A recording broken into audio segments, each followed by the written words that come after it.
being part of a touring band is how I make my living, first of all, and something I enjoy doing. So that's also something that I lead with as well. And I'm a husband too. You know, I love my wife, and together forever. You know, we put up a lot of bullshit. We got it all the way early. You know, she still says today, like at a certain time after like 50, like the sex game, right? It just kind of goes away. You know what I'm saying? I mean, she'll be reaching for something in the kitchen. I'll see like the ass paw go, hey, you know what I mean? But like, you know, you really got to set up, you know, it's almost like a date now. You set it up like and make it work, and everybody gets a little buzz and all that. You know, it's just the spontaneity kind of goes out a little bit, at least from what I found. Well, there's some dick chocolates that this midget gave me. I've heard. I haven't tried them, but it seemed like it was fucking him up. Was that Little D? Yeah, right? D-Lo. D-Lo. Oh my God, dude, that was the funniest shit. And that made me love Comparator. Yeah. Great man. But I mean, dude was falling out, and Raider was saving him, man. That was just, that made me go, man, this no jumper family. You're so Sit lucky on to my be lap, fool. It was so great. Yeah. Oh, and then Sydney Starr. Yep. Beautiful woman. Are you ever gonna go down? Nah. I don't want to offend Eddie Winslow. Shout out to Eddie Winslow. He's doing his damn thing. Another Is 90s icon. Well, according to Wack, who knows the family. Yeah. Do you know that picture of Wack he's like nude in a I do, yeah. Is that real? That is real. I am so happy that's real. I am so, didn't pause. And if you mention that photo around him, he will go on a 10-minute monologue explaining why it's not gay and how he was just looking at his phone. And when he gets out of the shower, he likes to lotion up and lay on the bed. And I never even considered that it was gay. I just thought it was a funny photo, but he will make sure you know that was not gay. In a million years, I never thought that was gay. Right. Guy totally coconut oiled up already, like on like a brown shag rug, and like his bedroom's all brown, and everybody like that's like. But I'm so glad that's real. I shout out to Rockland Hunter. I'm a huge fan, and I love your odd couple thing you guys have. Yeah. I love it. It works so perfectly. It's a tried and true thing, and I can't get enough. So like, when you guys drop, that is what I'm focused on. But dad first. Husband second, can't forget about that, and then a performer. And I'm up for anything. And I love my friends, man. I've been riding with my friends a long time. I mentioned my friend McGee. We've been best friends for 45 years. And I wish this upon everybody, especially my kids. If you can have a best friend, someone you can share your whole life with, man, there is such a joy to getting older with that. And I've been with my wife for 30 years. So we've been stacking years. And when you stack years, there's a gangster quality to that. And I mean this meaning like, you show me like tough guys in prison and all. I get it. I love the Wes Watson, fuck you, and look at those titties. And I get it. Right. I get it. I mean, there's that lane.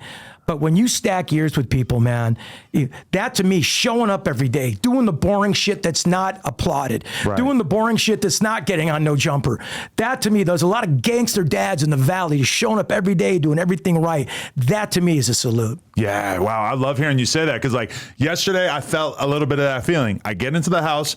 I could tell my wife is a little bit annoyed by the fact that the cleaning lady called out. She's over here doing the dishes. She's dealing with all this bullshit. And I get home and I got all my own shit going on. I got a million fucking things that I could be just like talking about myself. And instead I just snap into like dad mode. And I'm like feeding the dogs and taking some shit, taking the trash out, doing all this shit. And it's like, I do take like a serious amount of pride in just being a good, solid partner and dad at a certain point. And I feel you on that because it's like you are operating this little fucking business that's going to go that is way more delicate than an actual business, without a doubt, because this employee could get up and leave at any given moment if she ain't feeling your energy, without a doubt. And you also live with that energy as well, and you go home and just tap in. You don't even ask. Right. I mean, that's that stuff I'm talking about. Doing tasks that aren't being celebrated, doing the mundane, showing up to work every day at a job you hate. I love my job. I'm assuming you love your job. If you don't, you're the best actor in the world. You know what I'm saying? And I love my job, but there's drawbacks. I'm fucking tired. There's just nothing more exhausting than talking to someone for 90 minutes, keeping the energy up, getting your brain working. You do 3 or 4 days. I hear you say like, dude, I'm tapped, Whack. I did 4 interviews today, dude. This one only needs to be 3 hours, okay, bro? You know what I'm saying? So it's amazing what you do, and then go home and then also service your wife and your kids too. They're getting to they're the energy suckers in the best way. And you're going to be so happy with yourself when you stack a couple years with your daughter that you put in the work and time. But never regret it. What do you think of as keeping you together for 30 years. Like that's incredible. And especially the fact that you guys waited so long to have kids. Like what has kept you guys together? A massive understanding of each other's imperfections. You know, I'm not perfect. She's not perfect. I was never looking for someone to be perfect. You know, we cheated on each other. We've been shitty to each other. But at the end of the day, she's my best friend. Like nothing she does bothers me. That's when I knew, you know, feet game, perfect. You know, she has this kind of, but you know what I mean with the boomerang thing, feet game. Just that's the perfect analogy. Something bothering me. That's such a small thing. Like she's got a laugh that always charms me, and we put up with bullshit with each other that nobody probably ever would, because we saw the long play. And I signed a record deal in 1994.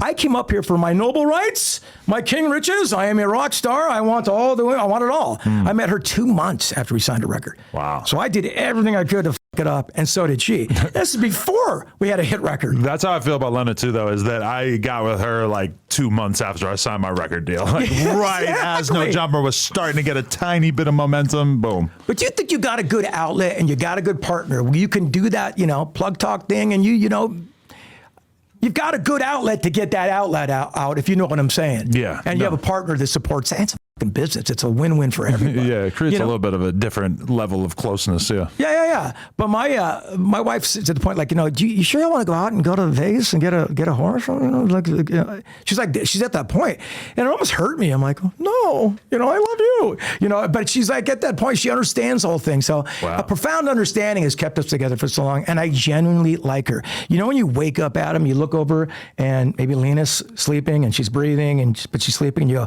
oh, I can't wait to spend the day with you. That's the magic. For sure. And if you don't have that, then I don't know, because the looks to go away, you got to work at relationships, man. I've never worked harder at something than my relationship, you know? Really? And I'm doing this for the first time. I'm being a husband at this age for the first time, and I'm being a parent of 14-year-old twins for the first time. So I'm making mistakes. So my kids, thank God, allow me to make mistakes. So does my wife. Hell yeah. Yeah. Oh, that's amazing. That's great to hear, man. Just like seeing you still having such a great attitude about life in general after all these years, and just like being in such a good place, like it's just honestly super inspiring. Well, that's sweet of you to say, man. I've got my ups and downs like everybody else. You know, someone's going to go, I saw that asshole at the airport and he was a dick 2 weeks ago. You know what I mean? It's funny. Those things bother you because I try to leave with as much happiness. I try to give people as much joy as I can, because I'm probably the least talented guy who's ever received a #1 record. Really? You feel that way? I'm sure there's a lot of good contenders out there. I don't know. I mean, there might be people that were manufactured maybe and that somehow got in there, but technology came around just at the right time, you know, with this Pro Tool business and all that. David Kahn, as I mentioned, we found our songwriting thing. So for me to have any sort of like anger issues or be angry at my career or have any kind of resentment towards it, it's foreign to me.